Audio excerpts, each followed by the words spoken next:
Olá! A segunda parte do nosso estudo vai ser justamente a análise de um gráfico super comum em questões de vestibular e Enem. Esse gráfico aqui, ele relaciona a temperatura com a pressão de vapor em milímetros de mercúrio.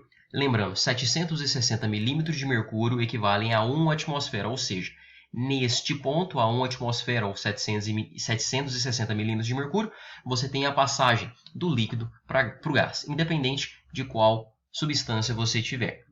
Ok?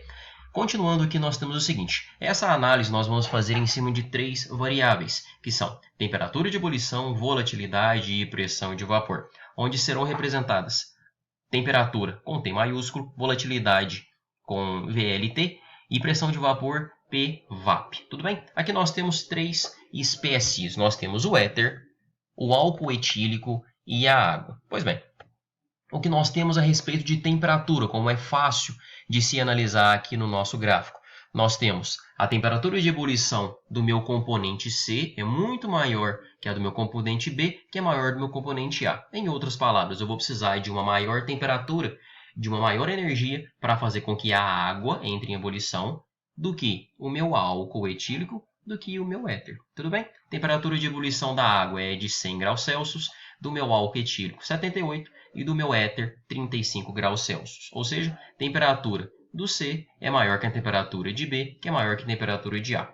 Relacionando volatilidade e pressão de vapor. Lembrando, volatilidade nada mais é que a facilidade com que um líquido faz a passagem do estado físico líquido para o estado físico gasoso. Dessa maneira, nós temos que quem dos três líquidos entra em ebulição primeiro? O A vai atingir primeiro os meus 760 milímetros de mercúrio, ou seja, o meu A tem uma volatilidade maior. O segundo líquido que tem uma maior volatilidade é o meu líquido B, o meu álcool etílico. E por último, a água tem uma maior volatilidade. Lembrando, volatilidade é a facilidade com que um líquido passa do estado... Volatilidade é a facilidade com que um líquido se transforma em gás. Tudo bem? Então, o éter faz essa passagem líquido-gás mais fácil do que o álcool, do que a água. Tudo bem? Fazendo a análise agora de pressão de vapor, lembrando, pressão de vapor vai ser a energia do seu líquido. Luciano, qual é a relação entre pressão de vapor e temperatura? Pressão de vapor e pressão atmosférica.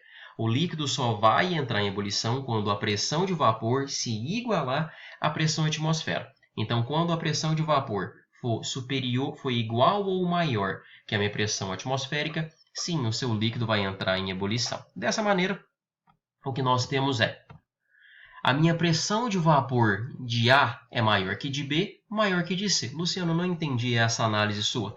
A temperatura, ok, é só analisar os gráficos. Temperatura de ebulição de C é maior que de B, maior que de A.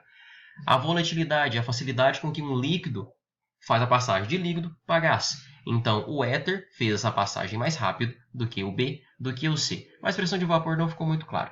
Lembre-se o seguinte, pressão de vapor é a energia interna do líquido. Então, quanto maior a pressão de vapor do seu líquido, mais fácil ele vai entrar em ebulição. Luciano, tem alguma maneira de eu analisar isso? Sim, a sua pressão de vapor é diretamente proporcional à facilidade com que o seu líquido faz essa passagem de 700, que faz essa passagem do líquido para o gás, ou seja, a facilidade com que o seu líquido vai atingir esse valor de 760 milímetros de mercúrio. Quanto mais rápido o seu líquido atingir este ponto, 760 milímetros de mercúrio, maior é a sua pressão de vapor. Dessa maneira, nós temos que a pressão de vapor de A é maior que de B, maior que de C. Ou seja, o que nós podemos relacionar entre essas três variáveis, volatilidade, pressão de vapor e temperatura de ebulição. Quanto maior a volatilidade do seu líquido, maior a sua pressão de vapor e menor a temperatura de ebulição. Ou seja, quanto mais volátil um líquido for, mais rápido ele vai entrar em ebulição. Concorda comigo? Quanto maior a volatilidade de um líquido, mais rápido ele vai entrar em ebulição. Ou seja, imagine que seja uma competição onde você sai deste ponto, desse segmento de reta, e o seu objetivo é chegar aqui, tudo bem? E lembrando que isso aqui é uma pressão de vapor, tá bom?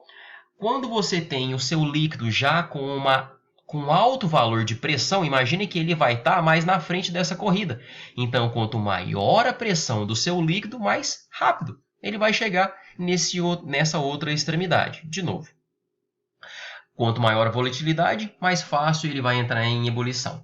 Pressão de vapor. Quanto mais energético for seu líquido, quanto maior a pressão de vapor for o seu líquido, quanto maior pressão de vapor tiver o seu líquido, mais rápido ele vai chegar a 760 milímetros de mercúrio. E assim, ele vai entrar em ebulição. E a temperatura de ebulição, qual é a relação? Quanto maior a temperatura de ebulição, pessoal, menor todos os outros parâmetros e o inverso também se aplica. Quanto mais volátil for o seu líquido, maior a pressão de vapor ele vai ter e menor a temperatura de ebulição. O exemplo do meu da minha espécie A, do meu éter. Ele tem uma alta volatilidade e uma alta pressão de vapor. Logo, menor é a minha temperatura de ebulição. E o oposto se aplica para a minha água. Ela tem uma menor volatilidade e uma menor pressão de vapor. Logo, ela tem uma maior temperatura de ebulição. Tudo bem? Pessoal, por hoje é só.